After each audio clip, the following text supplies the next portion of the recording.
everybody. Welcome to the studio. I'm Mel of Paint with Mel, and I'm pretty excited to welcome you to Paint Rosé today.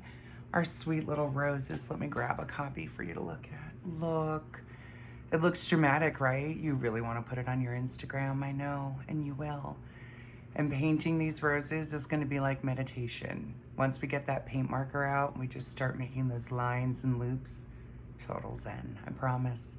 I'm up in the studio right now, but I'm gonna grab my paint kit and move my show downstairs.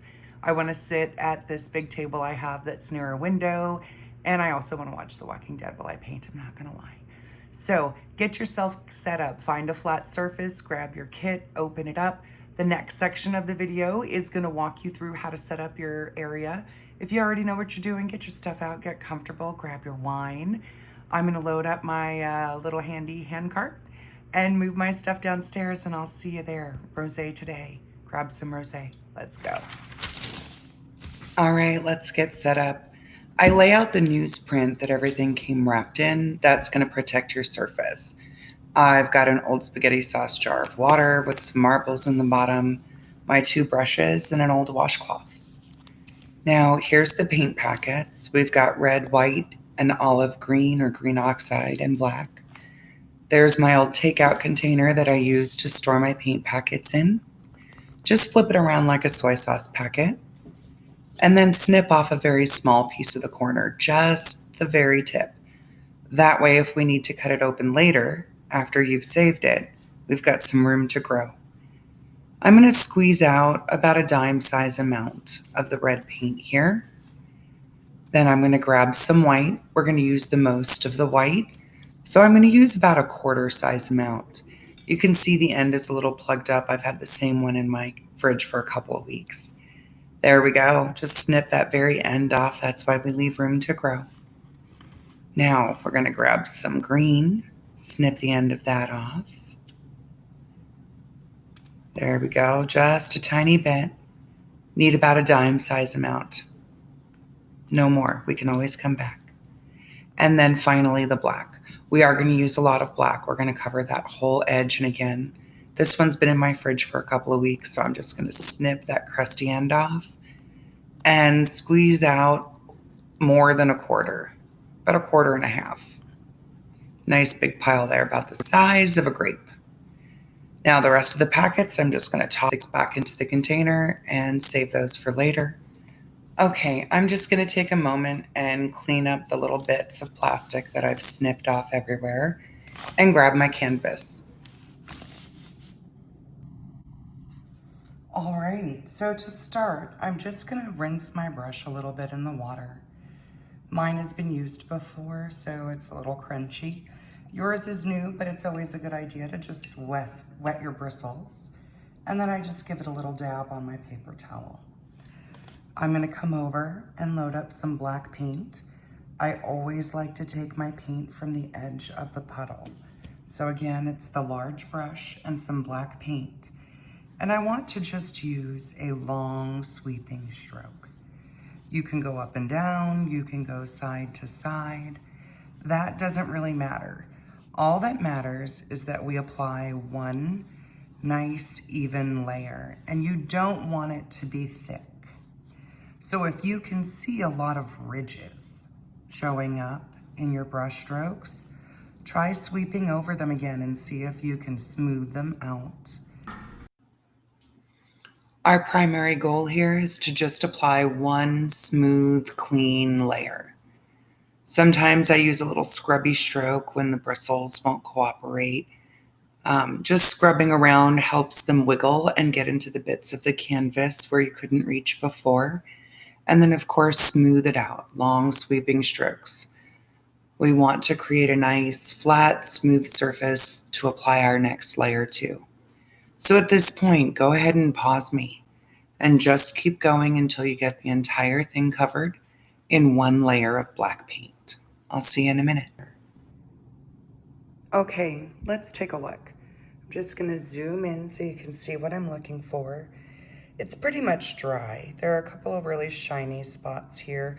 Typically a shiny spot may mean that the painting is still wet, but it's not. I just got a lot of paint there and there's a little bit of glare. But can you see this sort of almost bald patch right here? That's what I'm worried about. Even though I'm pretty sure that's going to be covered up by flowers, you can see just a little bit of baldness there, and I do want to come around and paint that edge. Although I may save that until the end, I don't want it to stick to my paper here. So I'm going to get my brush, get just a little bit of water, dab it off, pick up some more black paint, and put a second coat right on here. At this point, all right, well, let's take a look at our completed painting. You can see that we have one large rose. It's about as wide as my hand is, slightly spread. And then we have 1, 2, 3, 4, 5 roses surrounding it in varying sizes. So we're going to use a piece of chalk. I'm just got a piece of sidewalk chalk here, and I'm going to sketch out my circles. I'm going to start with the large one, and then I'm going to fit the remainder in. The largest one is about a closed hand spread, a closed hand, not spread. Words are hard. And then the smallest is about 3 fingers in diameter. So we're just going to space these in around a larger circle. Here we go. Got my sidewalk chalk, and I'm just going to rest my hand approximately where I want my flower to go. And I'm going to use my pinky and my thumb to mark off the width of my piece. And then I'm going to take my chalk and just sketch out a loose circle. This is pink. I just grabbed the first piece in my grandchildren's sidewalk chalk bucket, and it works perfectly. You can use a pencil. I would not recommend using a colored pencil or a crayon because the wax is going to interfere with how you sketch things. All right, so now we're going to begin putting in our other flowers. And I like to let them overlap. You can see here, even though I know this larger flower is going to be in front of the smaller one, I'm putting the whole shape in there so that it's easier for my brain to visualize what's going on. All right, so now we've got another one here. And notice I am intentionally not making them into perfect circles. Perfect circles are hard and frustrating. And we're relaxing, we're drinking wine, you're listening to music. The kids are in bed, or their grandmas, or you don't have any. But the point is, you're just relaxing and having fun. All right, I'm pretty happy with this arrangement. I've got a space here. This is what I'm going to use for my leaves. Let's take a look at those.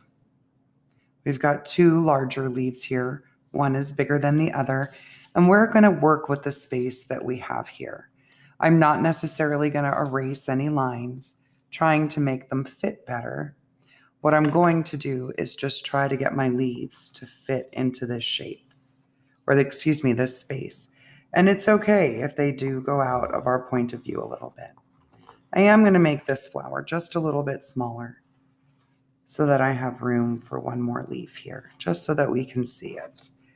Now this is all chalky, but it's not going to matter. We're going to paint over it. Now, before I put my chalk away, one thing to consider is painting in, we have 3 little trios of leaves. So you may want to go ahead and sketch those in now. I'm going to go ahead and show you how to do that. I'm just going to make a curved line like a parenthesis, and that is going to be my stem. And to make my leaves, I make 1 parenthesis and then a second one connecting at the top and bottom.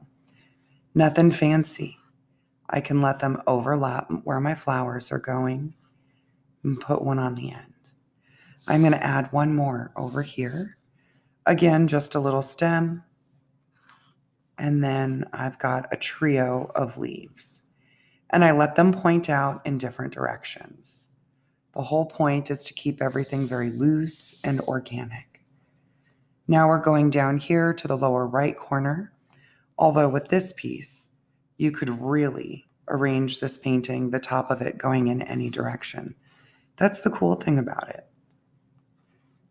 You can just flip it upside down, left or right, until you're happy with its orientation and where it looks. All right, so let's take a look. We've got our big flower. We have 1, 2, 3, 4, 5 smaller flowers, varying sizes. I've got 1, 2, 3 trios of leaves and a pair of leaves here that are slightly overlapping. Remember, things should be touching and laying on top of each other. The whole goal is to make it look like an arrangement or a bouquet. So at this point, I would recommend that you take a moment and pause the video, finish working on your lines. If you have a lot of excess paint, you can take a dry paintbrush, excess chalk. And I like to just use the dry bristles of my brush and scoot away some of that excess chalk. You can pick it up, tap it off on your counter, and you're good to go. When we come back, we're going to start out with our large brush and our white paint, and we're just going to use some white paint to block in all of the shapes that we've painted. Here we go. I'll see you in a minute. All right, let's just take one more look at our final piece. What I want to show you is that while we have several shades of pink in our bouquet here, as well as some white flowers, we're going to block out the entire space of the flowers and the leaves using some white. The reason for that is it's going to block out some of the darkness and shadow of our black background and start building up some depth as we create these layers on our flowers. So let's get this out of the way. I'm going to grab my white paint and my big brush and my paint water here, as you can see up in the corner. It's pretty black. It's very inky from the background. And that's okay. As long as I sweep off my brush, most of the black is going to remain in the water. What I am going to do is just use a tiny bit of water to work into some of my paint here. Just taking tiny dips. It may make it a little gray. It's okay. It's my first layer, and I just want to block out that space. And you'll be able to see here very shortly that it doesn't do that. So I've got my large brush, and what I'm going to do is just start swirling in circles. We're going to have very translucent layer here. You can see a lot of shadowing. I don't want to come in here and keep applying paint, trying to make that become really opaque. We're going to do that in a couple of layers. Grab a little bit more white. You can see I'm starting to work with the flowers that are behind my big one. And the whole point for that is that will help me create some depth and dimension as I build up. You'll be able to see what's in front and what's in back. Keep working along here, grabbing little bits more water as I pick up that paint. This first layer of black really provided a good base coat here. In fact, I think I have 2 layers of black on there. But the whole point is that each layer makes the next one just a little bit smoother. Allows us to start building things up. Get a little bit more water, a little bit more white. If you'd like, you're welcome to pause the video and just paint along and meet me at the next section when we start working on blocking out the leaves. Otherwise, let's just hang out. Let's chat for a little bit. How's your quarantine going? I guess it's pretty much over for most people. Did you learn any new skills or new hobbies? Is this one of them? I know that I worked at a traditional brick and mortar paint and sip studio when we all went into quarantine. And my regulars were reaching out to me on the internet, wanting to know how they could paint. They needed their fix. So what were you missing the most during quarantine? Anything special? All right, that might get depressing though if we get real serious about it. Let's start this big flower.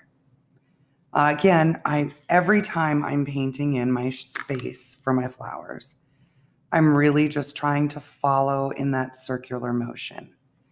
And what that's going to do is as these brush strokes and the layers start to build up, it's going to give some shape and some form. We want that stroke to be used when we put our subsequent layers on So it's just a good habit to get into now as we're building things up. It's one of those little tricks that I use that makes painting much easier. We don't have to get super technical with undercoats and then medium tones and highlights and shadows. We can make things fairly simple and get a very stunning result. Okay, I'm going to continue with this big brush to block in my larger leaves here. Again, whichever leaf is underneath, I'm going to paint first. It's your painting. You decide which leaf is on top and which leaf is a bottom. Entirely up to you. Smoothing out those lines I messed up. And then I'm going to get this other little guy right here. Well, he's not so little, but here we go. And it's okay if things go out of our point of view. Just means that we painted a zoomed up close-up image. Okay, there. Now, everything looks really funky when it's in white. It's hard to look at it and see the shape because it's all very flat. This does not look like this. This is a lot of layers. This is a lot of, well, it's at least 2 more layers. Not a lot, I exaggerate.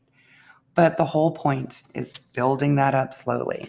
I'm going to swap out brushes.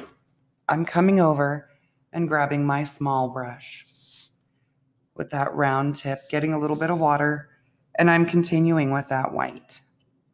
And what I want to do is, again, I'm just painting in that base layer, trying to provide a little bit of blocking from that black undercoat or background that we have down. Now, the more we paint with our leaves or any of our shapes, the bigger things are going to get. So it's best to try to keep things smaller in the beginning. And as you can see here, the more you fuss with something, the bigger it's going to get. So go easy. Try to put some nice round curves on those leaves. Give them a little bit of shape. All right. The other really nice thing about this flat board and working on the table is that you get a pretty good view and you don't have to worry about things banging around on your easel, depending on your easel setup. And you can rotate your canvas very easily so that you can grab whatever side of the painting it is that you need to work on. I find that if I put what I'm working on closest to me, and I don't have to stretch and put myself into, I'm not at yoga, okay? I am not at yoga. I am painting. I don't want to be stretching. I don't want to have to rely on my big muscles to help me with my fine motor control. So I just keep everything nice and close and easy. Again, this is one of those sections that make it a little trippy. One leaf is overlapping that flower. But again, as we paint it, we're just going to keep putting in layers and building it up. All right. Well, there you go. That is our first layer. I'm going to rinse out my brushes. I'm going to give this a moment to dry. You're welcome to pause and take another little break. Get your blow dryer out, fan it with a piece of paper or paper plate. But I'll see you back here in just a few minutes, and we're going to start building up our colors. Okay, I want to show you something before we get busy with anything else. We have our pinkest or darkest pink flower opposite our medium tone with the lightest in between here. And then we have 2 white flowers here. I'm going to start with my pinkest flower and then work my way around, allowing what little bit of pink is left in my bristles to create these varieties in the shading. But I'm not going to get too hung up on it. This is going to be our second layer. We're going to do one more, so I'm not really going to worry about it. All right, let's get that big brush. I'm just going to rinse it out, dry it off here on my towel. And I'm going to move some white over to the side and make some pink. So I've got about a dime size amount of white. And I'm just grabbing a little tiny, whoa, I got some black in there. Now, if that happens, wipe off your brush, rinse it in the water if you need to. but get that black out of there. Otherwise, we're going to end up with gray. Okay, I need just a little bit more red here. My paint's been sitting out for a few minutes, so it's gotten a little dried up. Okay, I'm going for a little bit darker than Pepto-Bismol, and I'm going to use a little bit of water to loosen that paint up so that it'll move around. And let me bring this down a little closer. And this flower here is where I'm starting. Pick wherever you'd like. And again, I'm just using that round stroke, following the perimeter. Whoa, hands in the way. Sorry about that. That perimeter. And coming around in a circular motion. I'm going to grab just a little tiny dab more water, work that into my paint. I'm going to turn this so that you can see what I'm doing a little bit better. Let's find an angle that works. There we go. And just pull.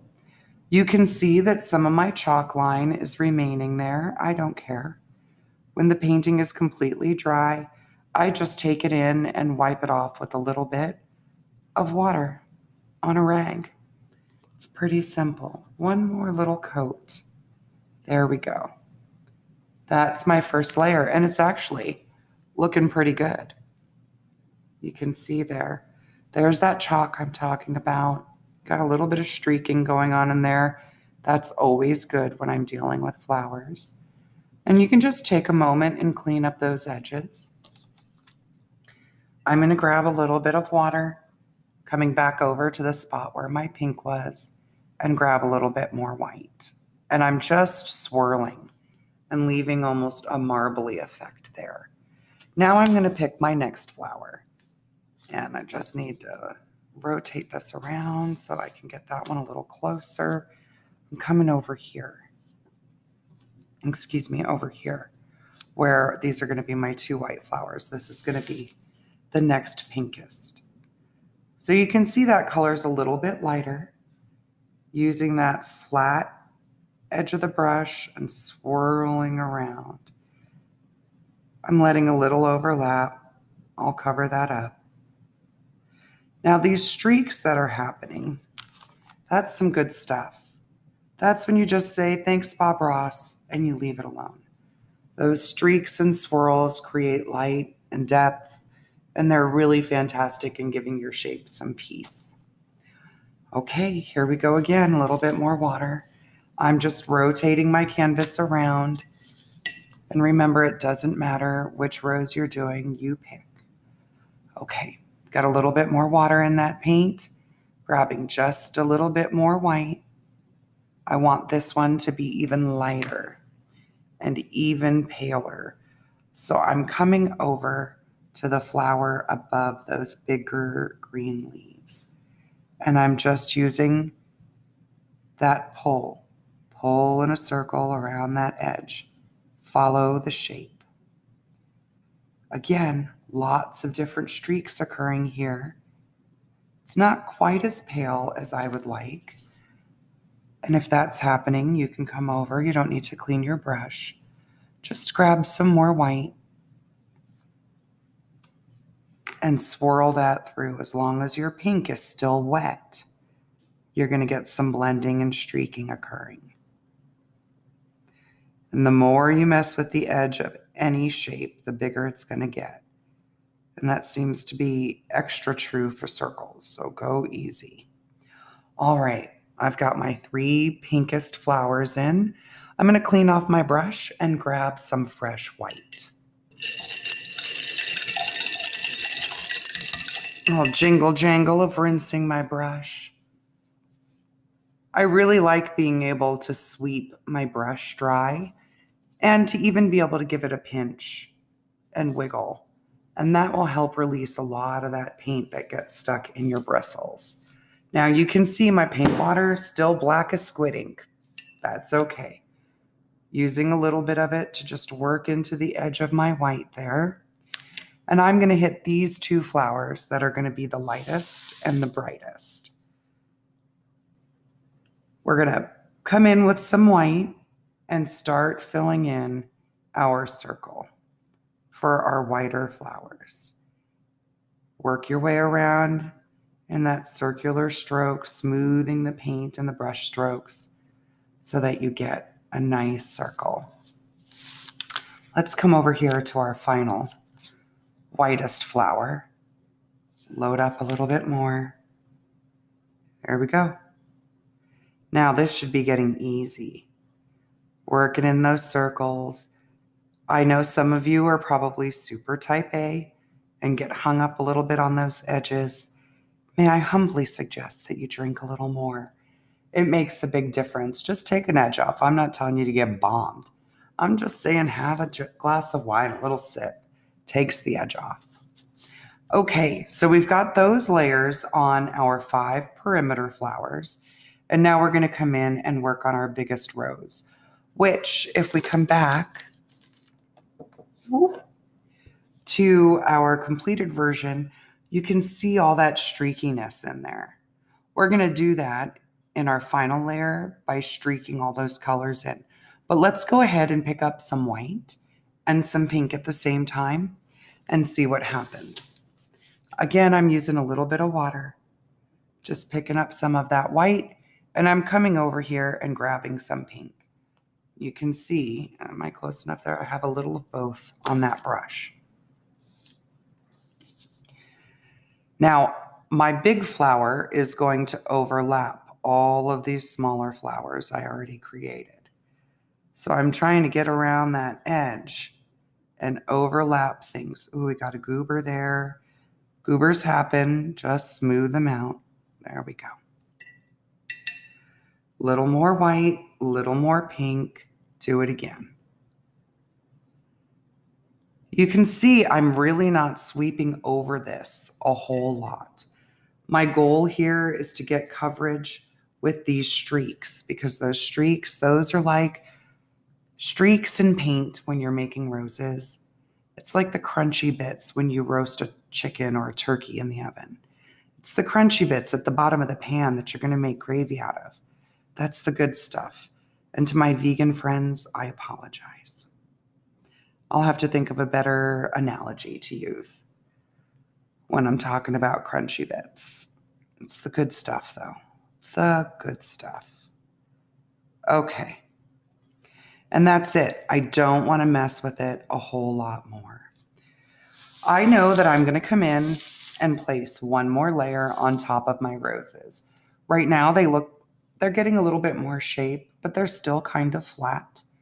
I'm going to rinse off this brush, and I'm going to work on these bigger leaves and do the first coat on the smaller trios. Now, if you need to, go ahead and pause the video here. Take a few moments. Don't load layers on top of your roses right now, though.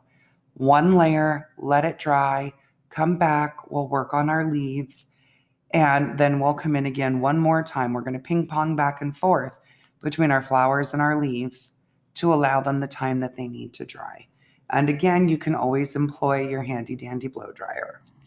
But I'm going to get rolling here on these leaves. I've rinsed out my large brush, rinsed out Biggie, grabbing some green, and I'm just moving about a pea-sized amount of that green over to the edge and getting about half as much in white. So I'm working at a ratio of 2 parts green to 1 part white. Now, right here near these roses, I'm going to use the very edge of my brush and get right up close. This is sort of like when you're painting a wall and you cut in around the doorway or the baseboard or the ceiling. Just cutting in a little bit there. And then I'm going to grab more paint, and starting at the top, I'm going to pull down. In the flowers, we went around to keep that circular stroke and help build up that dimension.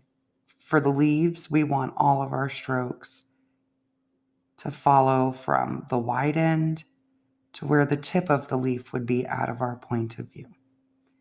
Don't need to make it thick, just one light, easy layer, so that when I come back over it, it'll be quick and final with one more little detail layer. can see I like to use that wide part of the brush. The harder you push, the wider it's going to spread. And here I want to get some good coverage, so I'm letting it spread nice and wide.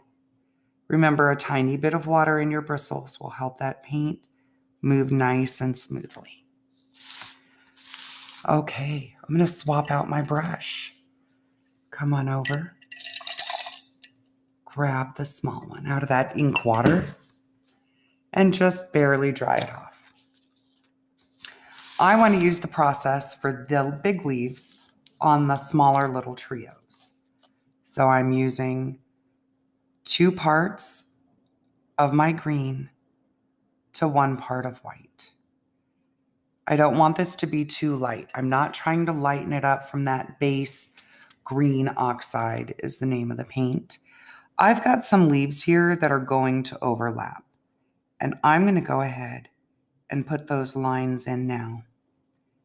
So you can see I'm just overlapping with the curve of the leaf, the edge of those pink and white flowers. When we come in to add our final layer and details to those flowers, I'll get close, but not too close. And if anything gets funky, we have those little bits of gold accent that we're going to add, and that will always help. Here again, covering up the edge of a flower, just gliding right along. This pink paint is dry. It was the first flower I painted, so I'm starting in that section.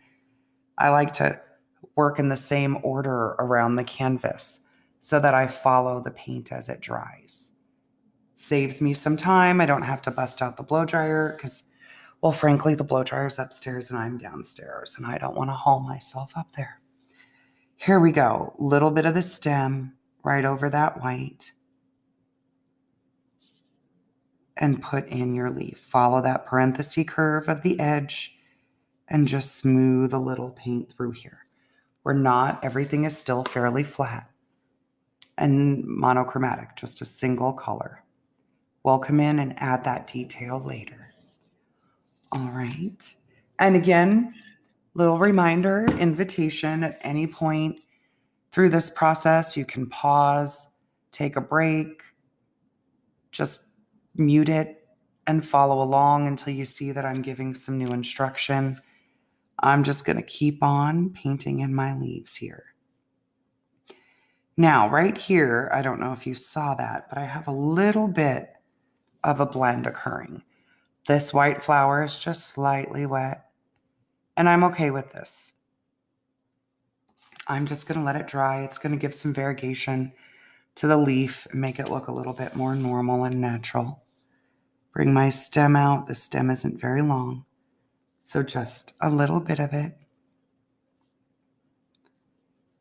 You can see it doesn't take long to cover these things. The more we fuss with them, the longer it takes. But right now, I'm just mixing up a little bit of green, 2 parts green to 1 part white each time I come to another flower. I'm not mixing a lot at once because, as you can see from my palette, I tend to squeeze out too much paint, and I'm trying to be better about that. Additionally, I find that every leaf being just a slightly microscopic bit different than the leaf next to it makes a big difference. Okay, 1 more little trio, and then we can relax for a second. Okay, working that green. Overlapping. Remember, when we overlap, that builds dimension and depth, gives us some sort of shape. Okay, 1 more green. Overlap. Sometimes your leaf size or shape changes a little bit. It's okay. Go with Bob Ross. I promise. It's all going to be good. One of the things I love about this style of the flowers in this painting, they're very whimsical. So are the leaves. They're just all very forgiving. You can do them any multitude of different ways. And as long as you follow the same principles, it's all going to be lovely. All right, there you go. Let me move that in the frame. I'm going to give this layer a few minutes to dry. And then we're going to come in and build up our final layer on our roses and our leaves. And that should take us about 15 or 20 minutes. And following that, this is really going to need to dry. We don't want to come in and start using our paint pens until the surface has had a good time to cure.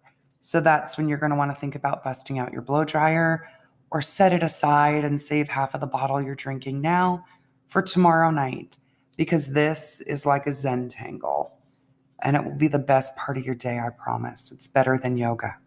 All right, let's let this dry. I'll be back in a little bit. I'll see you soon.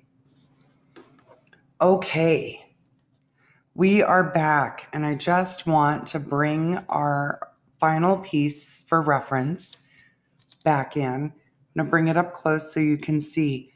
I want you to look at these streaks that we see here in our flowers, all these different tones of pink. Those are important. We're going to let those streaks come in. They're going to look really funny until we put in the lines. But this is where an artist tells you to trust the process. It will be okay. I'm going to grab my large brush. Again, I haven't changed my water, but that's largely a product of me being lazy. So if you want to change your water, by all means, feel free. I'm going to come in and put one more layer on my white flowers first. I know that's backwards from what we just did, but the whole goal here is to get that pink to fade nice and light. So I'm going to save that pink for the end. I'm being careful right here around the edge of my flower, just pulling. Oh, there was a little green in there. We'll just smooth that out and pretend it didn't happen. When those things happen, we just call them happy little accidents. That's what Bob Ross taught me, and I live by it. Okay, curving, circular strokes. Those brush strokes are going to give some shape to that flower. Let me give this brush a good rinse so that I don't end up, you can hear my little glass baubles jingling on the bottom. Drag that water across the edge. Let's see, here we go. I think this should be much better. All right, it is. And I'm trying not to overlap anything that I've already put into place. I don't want to mess with multiple edges. So I'm bringing, let me move this up where you can see it. I'm going to work on my second white flower, and I'm just following in that circular motion, staying away from these edges here of these leaves, and I'm not overlapping my flower again. Just trying to lighten and brighten and build up this white here just a little bit. Circular strokes. If you pick that as your drinking game word of the night, you're going to be bombed. Okay. I'm going to grab just a little more red because mine got pretty oogie. I'm going to put that over here to make some pink. Grab a little bit of white. And we're going for a really nice, bold Pepto-Bismol pink to begin with. Darkest flower first. Get a little bit of water. And again, stay away from any edges that you don't want to have to repaint. Follow that curve. This is a fairly solid flower, although I just had a little pink streak in there. And I'm going to say thanks, Bob Ross, and leave it alone. Just let it be. So make sure that any streaks follow that curve for the shape of the flower. Grab a little bit more white, bring it over to your pink. We're lightening it up bit by bit, a little bit of water. Next flower. Now this one is supposed to overlap that pinker, darker pink flower. So I'm making sure to overlap that edge. You can see I'm pressing and letting that bristle spread out. Oh, wow. Do you see the streaks I'm getting now? I'm just following that curve. Wow, that's good stuff. Even that little bump there in the edge is going to be good. Although I don't like the little mounds of paint. I'll just smooth that out. But I don't want my roses to have perfectly smooth, level edges. I can get a little wiggle. Get a little wiggle. It's going to give it a little bit more shape. Again, this one's getting a little darker. That's okay. That's the good stuff. One more smaller pink flower. And again, feel free to pause when you need to. I'm not here to race you through this thing. But I also don't want to sit and bore you and take forever. That's the beauty of painting at home. You can pause and take your time. Now I'm at a light pink. This is like barely cotton candy. Bringing that around. Staying away from that edge here. Just trying to come around. We'll overlap that leaf to put the shape back in if we lost it. And little edge strokes in that circular motion. Just using my finger. I had a big blob of paint there and I wanted to get rid of it. Now at this point, I could take some of this lighter pink and come over to one of these other flowers and just do a few hits. It's going to give me lots of different shading and it's going to look different whatever angle I put this canvas at. I'm going to add just a little bit more, dabbed off on a little bit of water, using just the light. Oh, that was a little heavier than I wanted it to be. Following that curve stroke. It's not a perfect circle. It's got a little bit of an angle to it. But I do that intentionally so that regardless of what direction we're going, as long as we're going in that circular direction, we're good. All right, let's get the big one. This time, I'm not cleaning my brush, just dipped into a little bit of water and picking up some white and some pink. And swooping, let that edge overlap. Let me move this a little closer. There we go. Nice and easy. Breathe out on the stroke. Don't hold your breath. This is where it gets a little meditative, a little bit like yoga. You're really going to find your zen in a little while when we get that paint pen out. Working my way around, putting just a little bit of grace in that edge. And by that, I mean I'm just letting the bristles wiggle just a little bit, and I'm rounding around the edges, curving, curving, curving.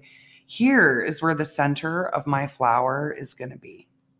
And it's just slightly off center. And as I work my way down and in,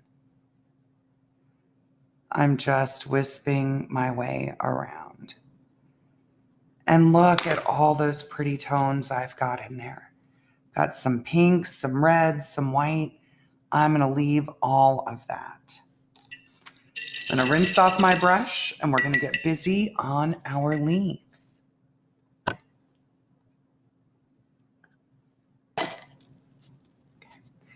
All right, I'm back with a clean, large brush. I'm grabbing some green, and this time I'm going to use about a 1-to-1 ratio on my green to white. 1 part green to 1 part white. And I want to leave a few little streaks in there. What I want to do is just start coming through, follow that motion away from the wide part of the leaf down to the tip and let it streak. I'm just going to take my time really close to this edge and let those streaks come in. You don't want to play with them too much. You'll wear them out. But I want to get right up close to that edge and pull so I have some good coverage.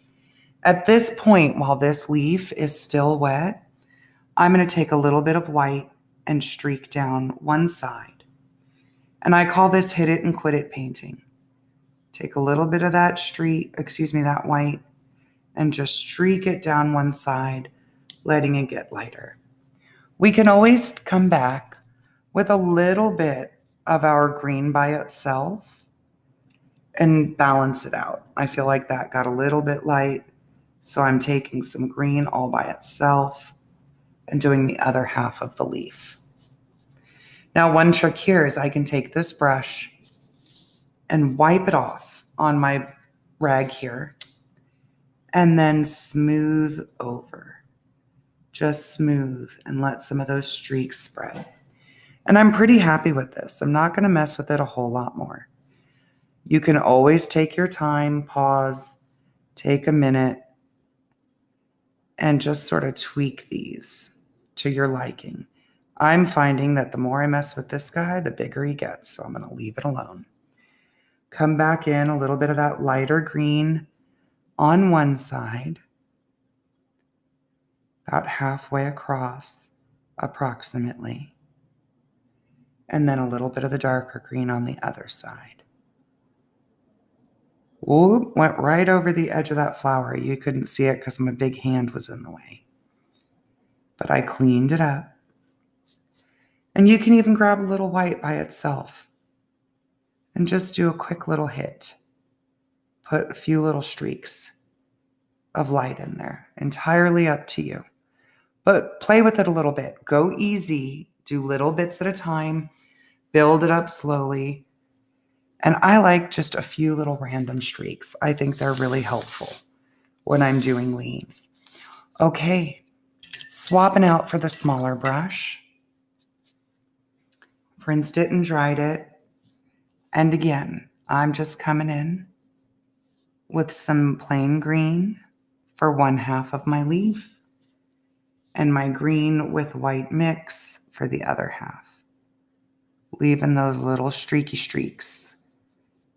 That's the business right there, the little streaky streaks. You guys relaxing? It's what we're supposed to be doing. I'm sure some of you are holding your breath and perhaps even cursing right now. Totally natural, I understand. But don't put too much pressure on yourself. The best part is you're at home. A lot of times when we go and do paint and sips, we're in a studio, which is a lot of fun. They play loud music. They have bars. We can have a good time. But you have to keep up with everybody in the room. And you don't really get to just take your time with the piece and relax. Plus, you have to wear clothes to go out in public. And sometimes you just don't want to wear pants while you paint. But you're wondering if I'm wearing pants right now, aren't you? I'll never tell. All right. I'm going to grab a little bit of white or a little bit of green and white. Add a few quick hits. Hit it and quit it, friends. Don't stick around.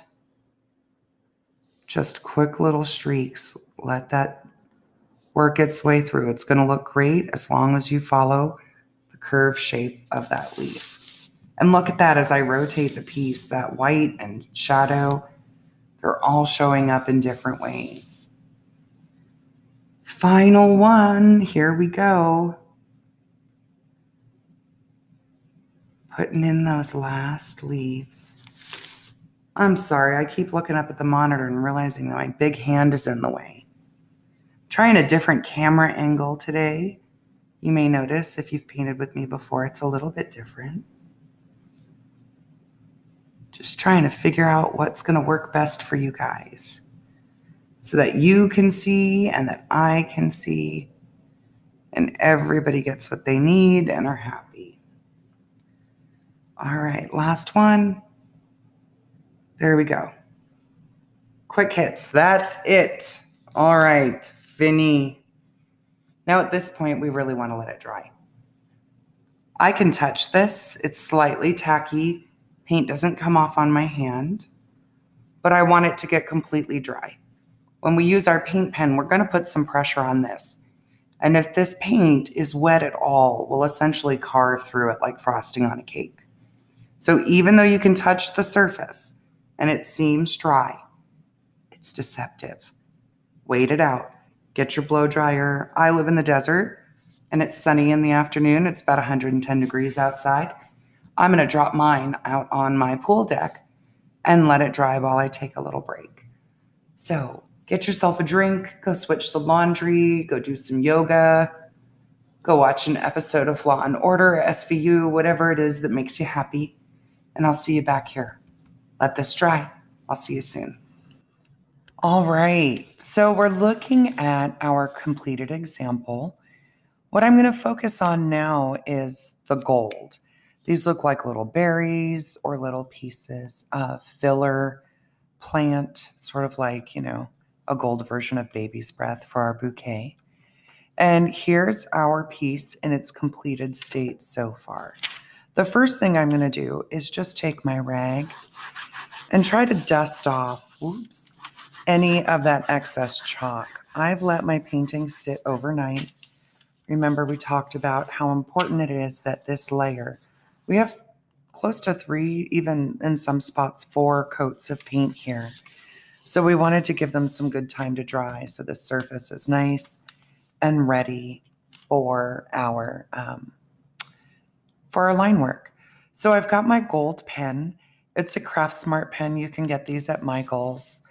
There's one in your kit. What I recommend you do first is shake it. Can you hear that? You want to hear that. That's like a little bead inside the marker moving around. And when you take it off, my paint pen I've been using, but yours, this section here, the very tip is going to be white. And you've got your paper here. What you want to do is press and keep pressing and hold it down. It may take a couple of minutes. Sometimes I stop, put the lid back on it, shake it some more, usually because I don't have any patience. But eventually, you'll start to see the color moving its way down here on the tip of your marker. And we're going to keep going until it starts flowing out. Mine is a little old. There we go. Can you see that?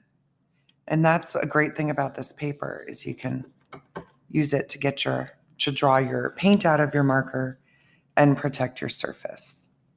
So I'm going to come in and just start working on like little bundles of grapey sort of stuff. And you have a couple of different ways that you can start. I'm going to work over here in this top left corner. You can start where things come out of the flower, like from behind it. And what I do is I just start overlapping these little curves. And I'm making partial circles, just trying to build up here in this shape. The more irregular it is, the better it's going to look. And I've started out wider and I'm just working my way up. I haven't filled anything in yet. Now, little secret, here's your get out of jail free card. If this just completely sucks, if you hate it, you can't live with it, stop what you're doing, paint over it, let it dry, and move to another area. Now, I wouldn't recommend doing that over and over again because then you're going to end up with some thick, funky like lines on here. You'll get a lot of texture in your paint, but once, you can usually get away with doing it once or twice at the most. And what I'm doing now is I'm just filling in these little, filling in this area with these sort of grapey looking pieces. And I'm also just going to draw a little line out, just like that, like a marker, and add a few here. I haven't filled them in yet. I'll come back and fill them in a minute. Right now, I'm just trying to get them to work in that space and figure out what I want to do.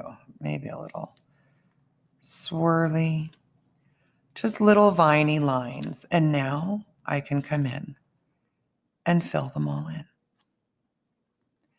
So this is a really good time to pause and just take your time.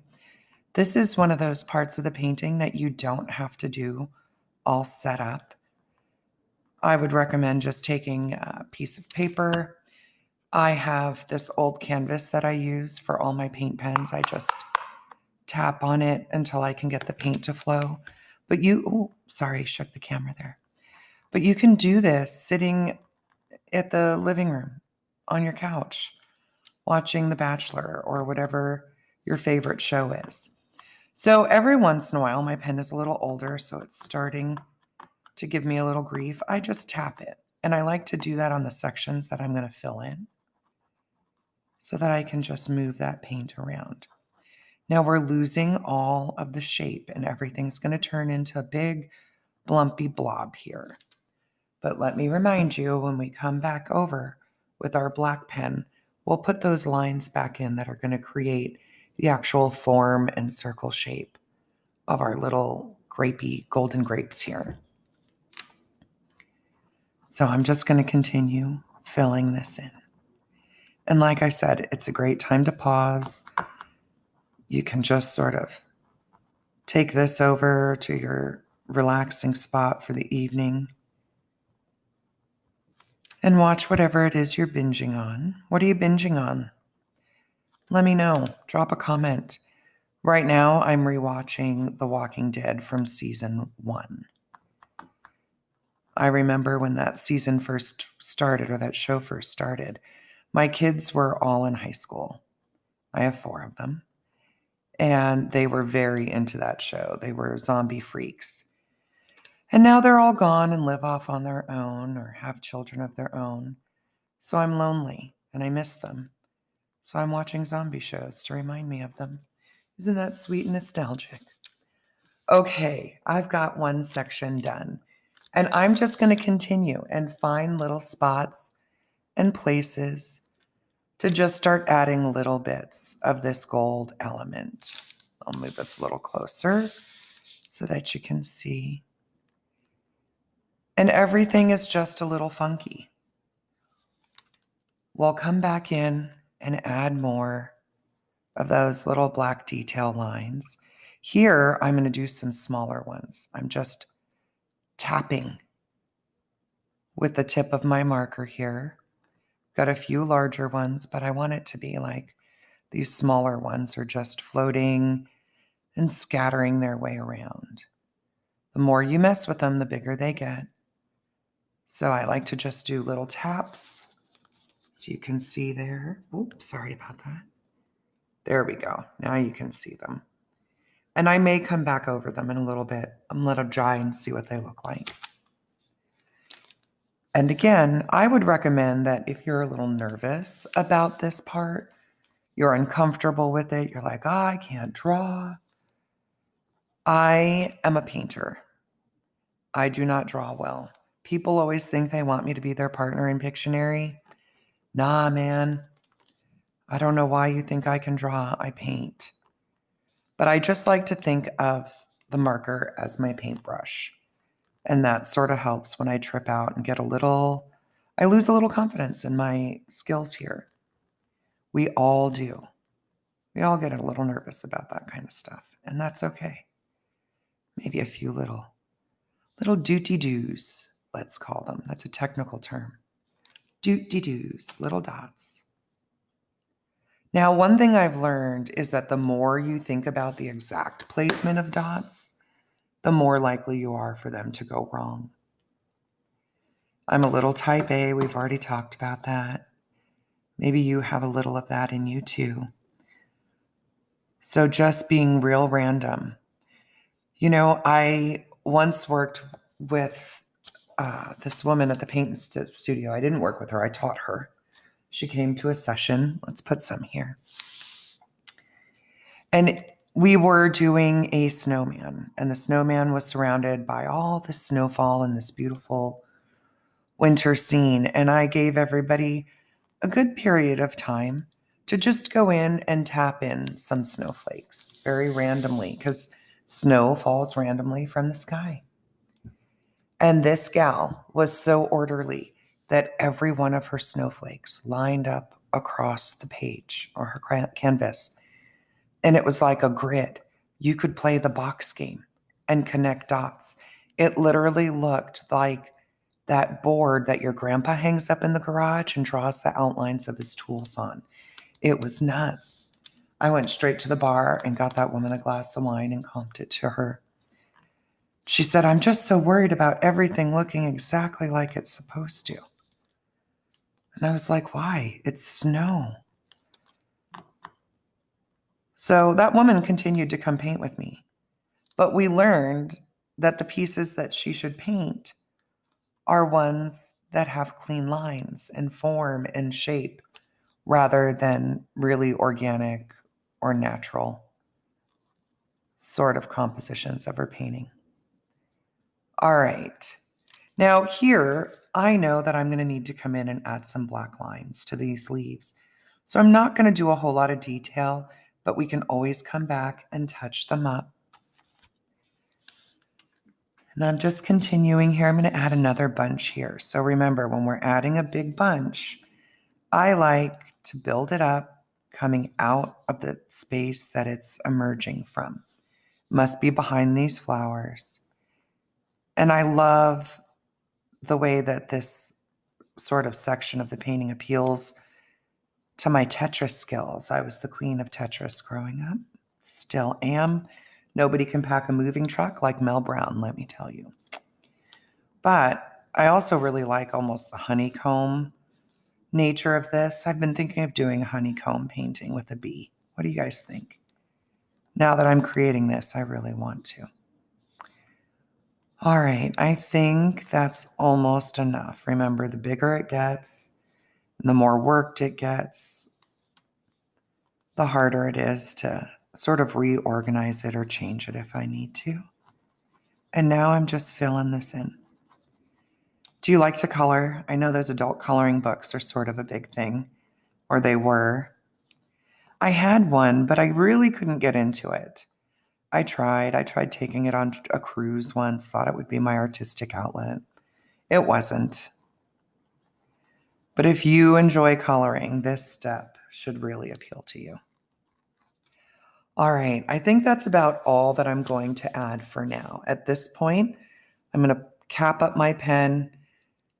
If you've ever lost your favorite Sharpie to your children, leaving it uncapped, let me tell you, you'll be really mad about this one. So make sure you cap it and leave it here. I'm going to grab my black one and we'll come back and start working on our lines.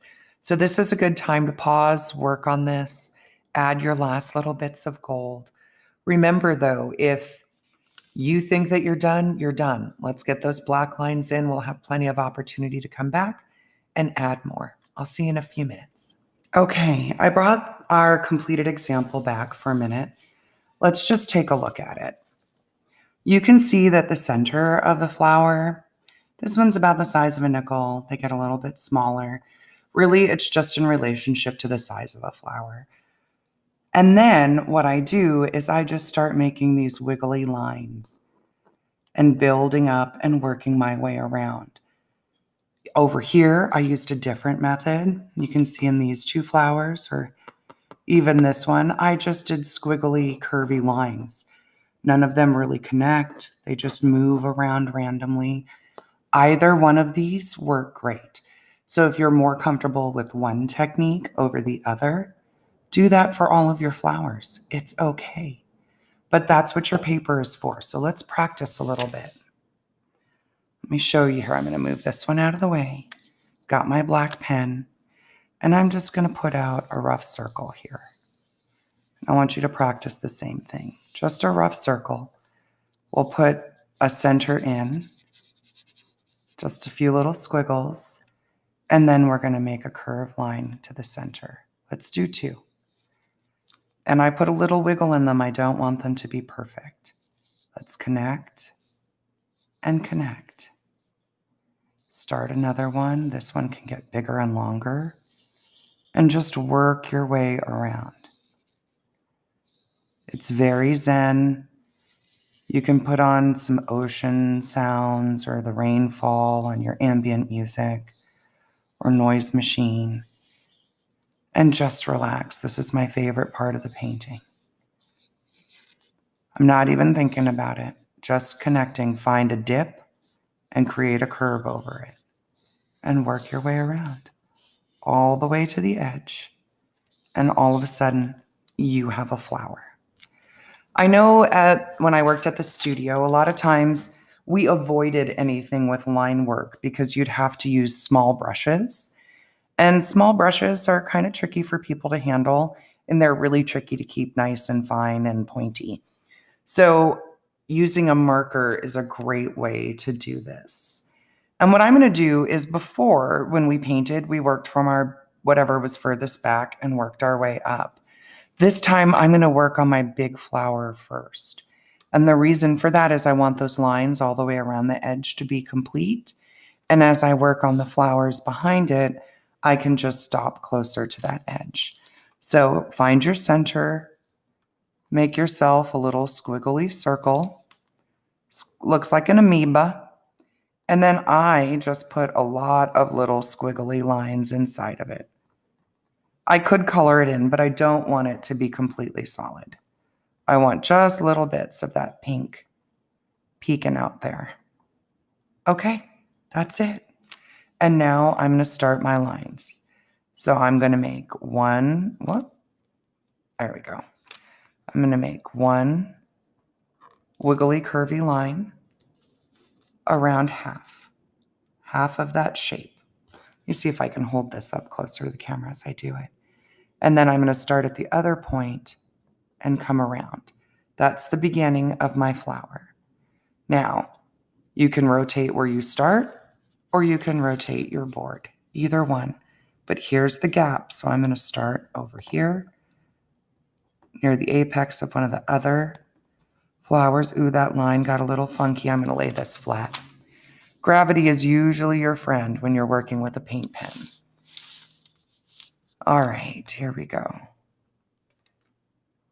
And I'm just continuing to build up these lines by creating these little squiggles, working my way around. And with my board flat on the ground or flat on the table surface here, I can just keep working my way around and rotating the board. I find it's a little bit easier that way.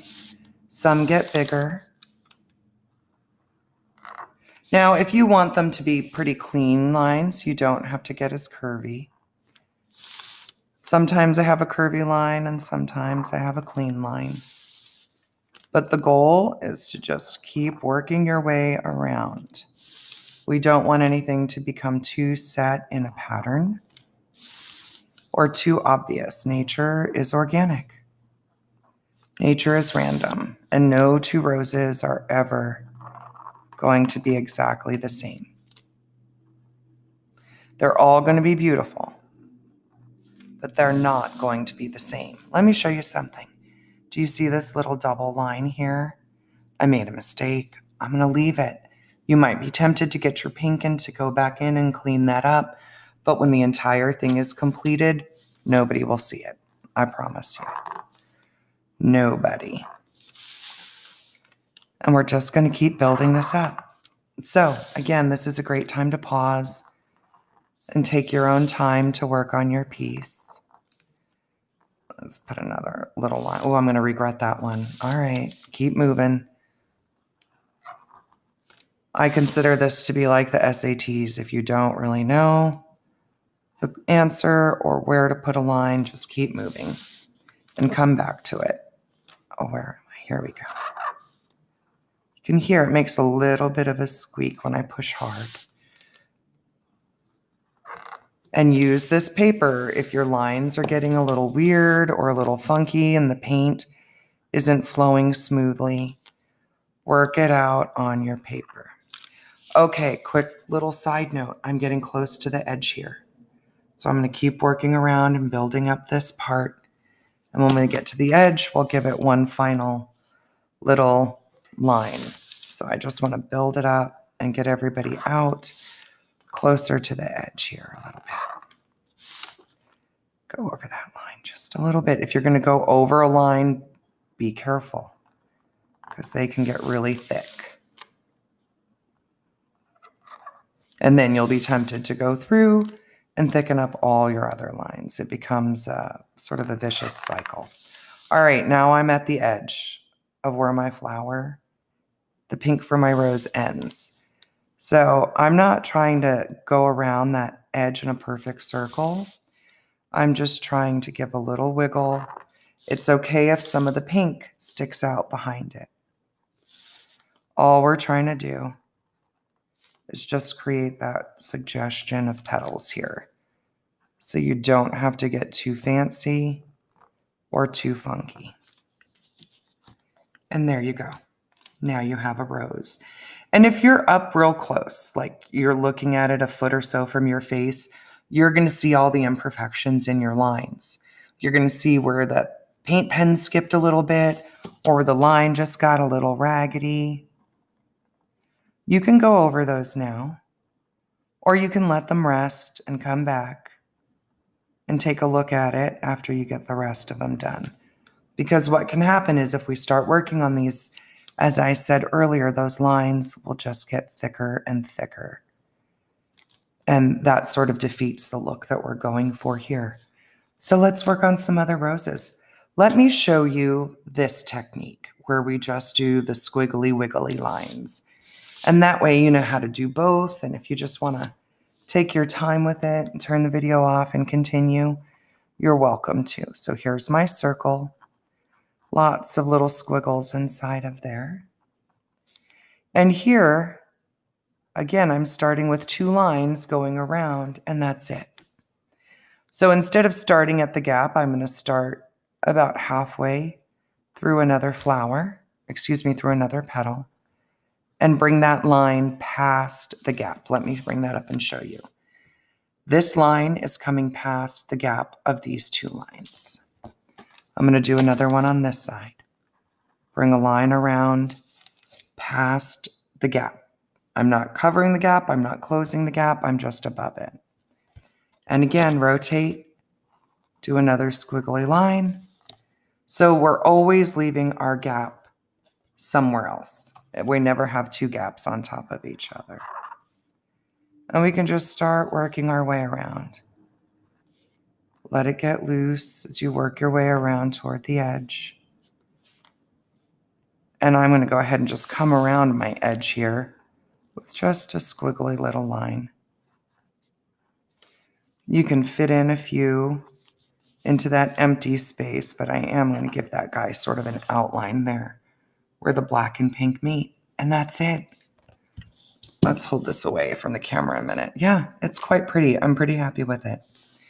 Got a couple of lines here that I feel like could be just a little bit longer. But again, I'm going to follow my own advice and get the rest of my flowers in before I start messing with things. I'm going to make this flower just like this one with that sort of squiggly technique. Squiggle in my little circle, little squiggle lines, 2 squiggly parentheses, and then just start building my way out and around from there.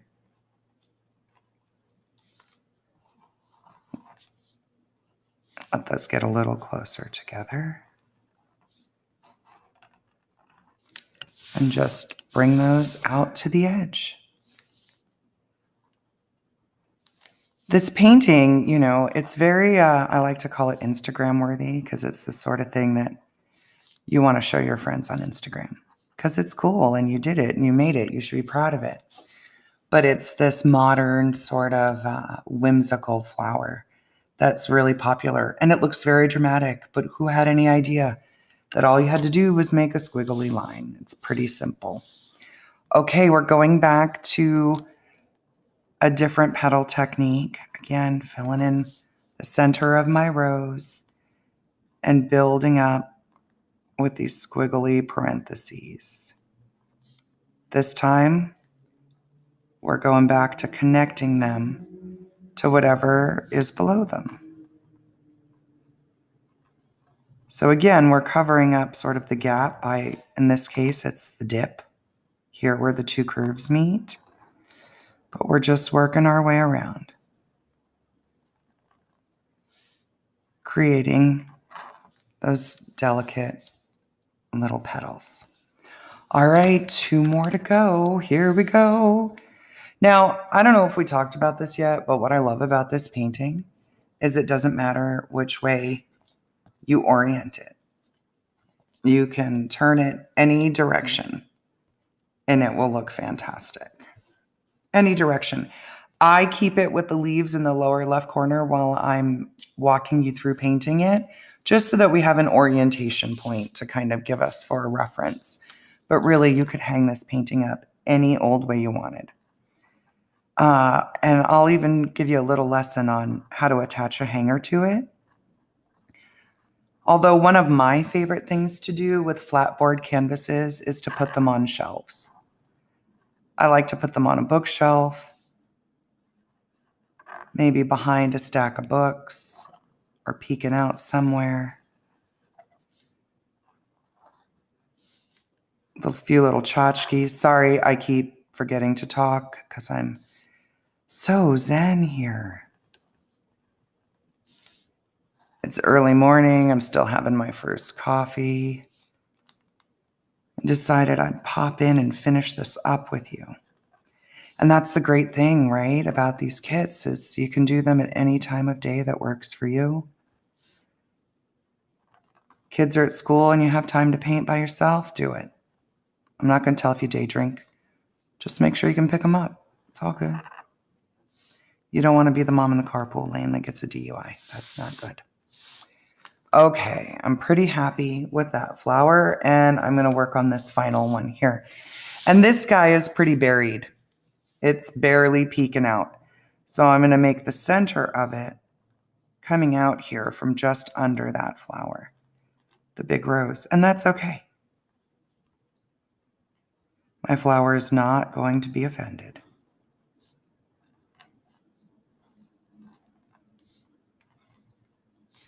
Remember, you don't want to pause and look at every single line. If you're going over stuff, be careful, leave space. In fact, I'm just going to outline that leaf real quick so that I know to leave it be. Oh, what was I saying? I don't remember. I'll come back to it. Okay. Working our way around, just giving a little edge there. Okay. So now my flowers are all petaled in. Let's work on these leaves. We'll start with the big one so that you can see. Let's take a look at our lines. They're pretty sketchy. I like to make a line down the middle. I leave a little loop and come back. A rough outline, and I want to show you. My outline is here. The edge of my petal is here. That's intentional. You can't see the black outline. There's some chalk there still. When it's right up against the black edge. So if I come inside of that edge like this, you can see the line. There's just a little bit left there. Let me show you again. There's my line. There's the edge. Get the other side. I'm going to bring down a little bit of a stem, come up, loop back, sort of like a needle. Again, you can do a straight line. You can do a wiggly line. Entirely up to you. And I just bring a few veining lines out from that center. Here we go again, outlining the edge, but we're staying just inside the edge. Paint's giving me a little trouble. So I just tap it on the paper and draw the line until it flows. These little tips can get roughed up by this canvas. So you want to use a light touch. If you're smashing it, chances are the end of your marker is going to get fuzzy and you're not going to get nice lines. There we go.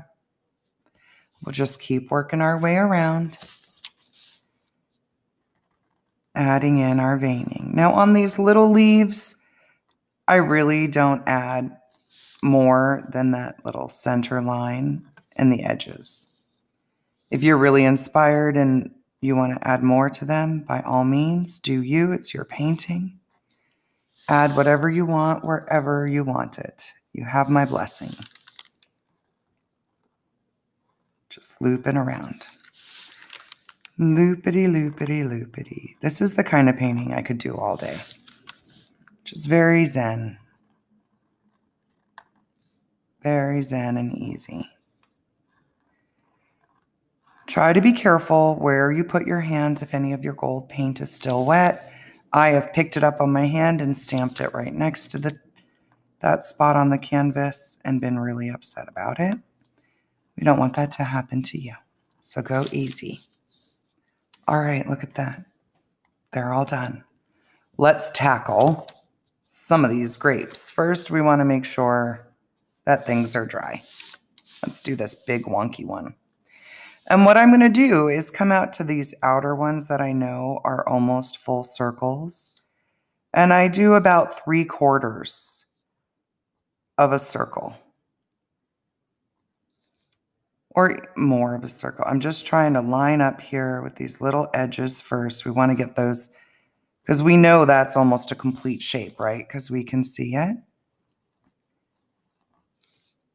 Not complete circles. Remember, just give them a little, leave a little gap there if you need to. And start building your way down. Down toward that base. The bigger you make them, the fewer you have to do. But just like that. And if we want to get really fancy on some of these larger ones, we just come in and put a little comma. And the little comma gives it a little bit more roundness. Can you see? There we go, that little comma. It's sort of like when you see a bubble painted, you see that little highlight, that's that little comma curve. That's what we're doing. We're just adding a little suggestion of roundness. Pop those in. Not going to do every one. I don't want it to get too overcrowded.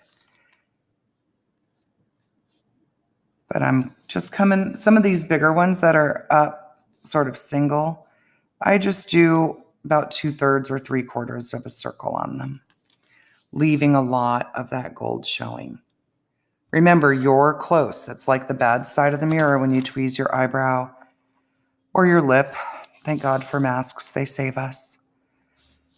But when you're up close, everything looks funky. It all looks funky.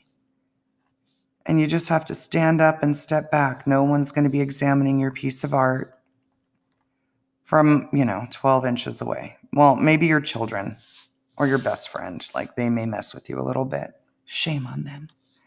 Okay, back to a bunch. Remember, we're going to do the outer section first. Come in with those almost complete curves. We're going for whimsical, or so we're just letting it overlap, different sizes, depending on your space and what you're using. It's very relaxing. Okay, see, just like that. And again, a few of these little commas will give it some roundness and a little more shape. All right, there you go. We're nearly there. We just have a few little details. I'm going to switch back to my gold pen. And I want to come in and add some gold here, just to brighten up the center of those flowers. And I may decide to put a few little extra embellishments like this one. I want to just add a few little dots that may go over my leaves. Just a few. Like these little guys just escaped and are floating about. Okay, and then I'm going to come in and do my centers. And that squiggly stroke where we just did a bunch of little wormy wiggles, that's all I'm doing with that gold. You can still see a little bit of the black through it, even a little bit of the pink when you get up close. But just a few bits of gold, more squiggly lines. I've probably done 4 or 5 paintings with this gold pen. And I've used it pretty heavily for a couple of them. I don't know if you've seen my pumpkin for the fall, but it looks like a patterned mandala. And I used the hell out of this pen on that guy. But they last a long time. Just make sure you leave the lid on them. All right, there you go. Wow, look at that. All right, so pause for a few minutes. Take a moment, look at your painting, figure out if there's anything that you want to add. You can't really omit, so go easy. I'm going to take my paint pen, or you can do this with black paint, and I'm just going to come around this edge. If you've painted in the studio or you paint stretched canvas, you can gallery wrap it where you paint that edge and let the painting from the front follow around to the side. But look at the difference. This part is done and this part is not. So depending on how you choose to hang it, you just want to make sure that you finish it off. Just finish it off. This is like, the decorative food or fruit that chefs place on your plate before it comes out to you at the restaurant. It's all about presentation. You want to finish it off. You did it. You did it. Now, keep in mind, you've still got the materials that you need, so you can always come in a few days after you've lived with it and take another whack at it. You can clean up some lines, but I always recommend not messing with a piece too much after it's done. It's very tempting, but really, it's perfect the way it is. Let's look at the two copies that we've got. So this is the example that we started with, and this is the one that we painted together. There are some differences. These pinks are much brighter, but my whites also seem lighter. This seems a little bit more washed out, but look, I love this watercolor effect that we got. And I think that works because without the lines, it looks like swirls. But once we put those lines on there, it sort of tricks the eye and everything looks like just some sweet, dreamy little watercolors. But it's acrylic. So I did tell you that I would show you how to create a hanger for this. So let me show you that. Again, I'm going to turn it around, decide which side you want facing up. And you can just take a little dollop of hot glue and pin it and hang a ribbon from it. And then you can pick anything you want. You can use a cord, you can use a velvet ribbon, you could use a chain, or you could not use anything at all. You could put it on a shelf. Let me set one up. I'll be right back. I'll show you. Okay, so you guys, look. Have you seen my treasure shelves yet? I have bins filled with little wooden things. I have suction cups with hooks. I have beads and baubles of every color. I save them in jars. I'm a freak, I know. But there's my painting, sitting amongst all of my treasures here on my shelf. Let me rotate that. Look at there, not bad, right? I know there's more stuff there. We'll save that for another day. Keep the mystery alive. But there you go. Setting it on a shelf is a great way to do it. I think I'm gonna leave this one there. I'm pretty happy with it. What do you guys think? All right, you guys, that's it for now. There's the painting hanging out. I hope you really enjoy your piece in your home. Check me out on my social medias. I'll make sure to list them here on this screen for you. And of course, subscribe to my YouTube channel here, please. I'm gonna put up some free content where we learn how to paint clouds or waves or just start learning little bits of technique. And of course, I'm always gonna make it fun and easy for you. Now, save your paint, put it in an old Tupperware or a leftover takeout container, throw it in the fridge. They'll be fine for weeks. I've had some in there for about a month now and everything's cool. So I will see you next time. Thanks again for painting with me and I'll see you soon. Take care.